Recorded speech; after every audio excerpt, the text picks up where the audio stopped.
The Russian invasion of Ukraine continues unabated. Here is a look at how Russia is advancing in Ukraine.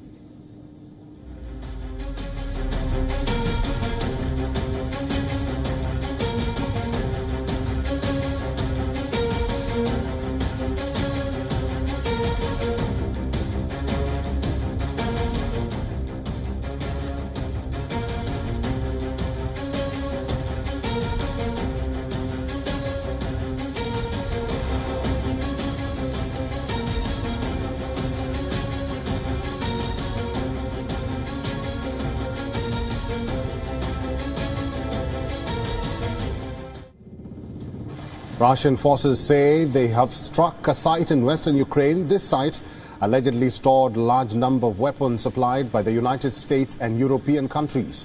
This comes as the battle intensifies in Severodonetsk. The strike has been conducted on Chotkiv, a relatively calm town located in west of Ukraine.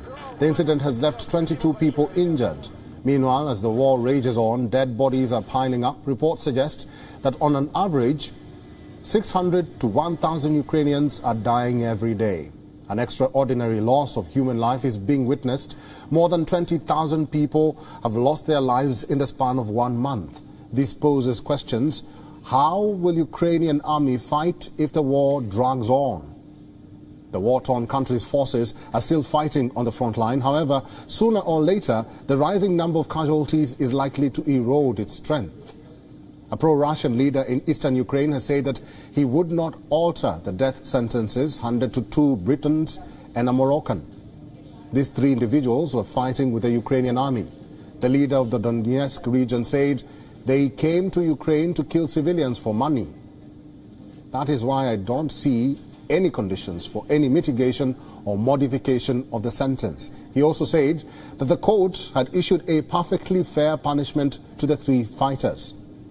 Meanwhile, Kremlin marked Russia Day. Russian President Vladimir Putin presented state awards in the Kremlin. These awards were given to workers across fields of culture, art, science and technology. Putin handed the Star of the Hero of Labor honor to a film director and a conductor.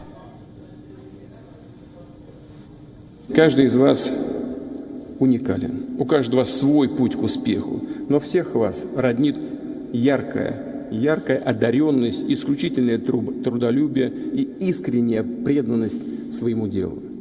Ваше блестящее достижение – это пример верности призванию и гражданскому долгу. Я позволю себе сказать, что вами без преувеличения гордится вся страна. От всей души еще раз поздравляю вас с высокими наградами Родины и желаю всего самого доброго. The situation in Severodonetsk remains tense. Russians destroyed a second bridge in the city. The cities of Severodonetsk and Lysychansk are separated by a river. These cities have been under Russian attacks for weeks now.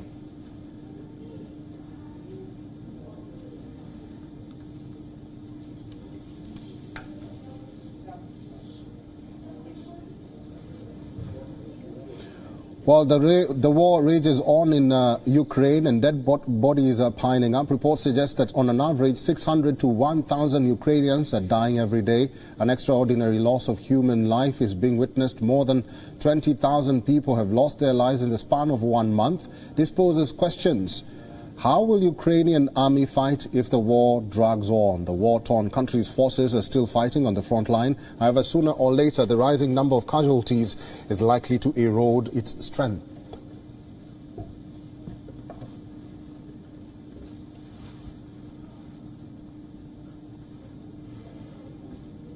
Well, joining us for more on the situation in Ukraine is the former Minister of Infrastructure of Ukraine, Volodymyr Omelian. Mr. Omelian, welcome to WION. We are receiving reports that there has been a rocket attack in the west of Ukraine. This is considered as very rare. What does this say about Russia's advances in Ukraine?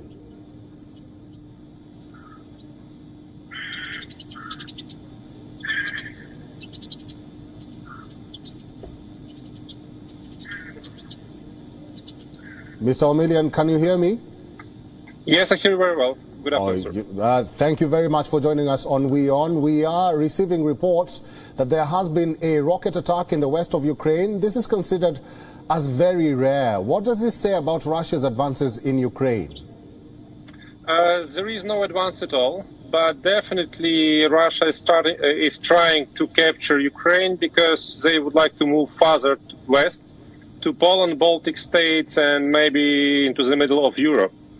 But our forces are fighting strongly and Russia is not progressing. So they are not only happy with occupying some territory in the eastern Ukraine and some piece of territory in the southern Ukraine, where actually I'm stationing right now with my battalion. We do believe that this is the end of Russian Empire. Whatever Mr. Putin says and dreams about restoring Soviet Union or Russian Empire, but there is no chance to make it happen, because in 21st century you cannot occupy other territories. You cannot kill people in thousands and hundred thousands, and if you do so, you become a terrorist and criminal. Let me ask this. More than 20,000 people have lost their lives in the span of 1 month.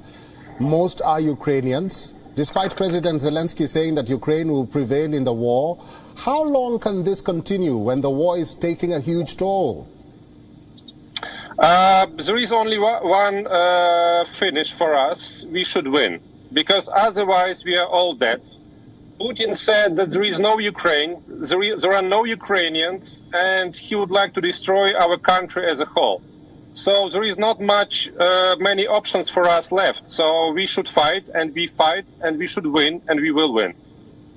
Finally, Mr. Omilian, as a former minister and government official, what do you think will be the best viable way for Ukraine to resuscitate or even revive exports and avoid a food crisis, even with signs that the conflict may not end soon?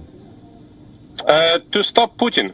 And this is a big issue for all civilized world. And I believe such a great country as India would not like to be ruled by China or Russia. And this is actually the dream of China and Russia, to rule the world.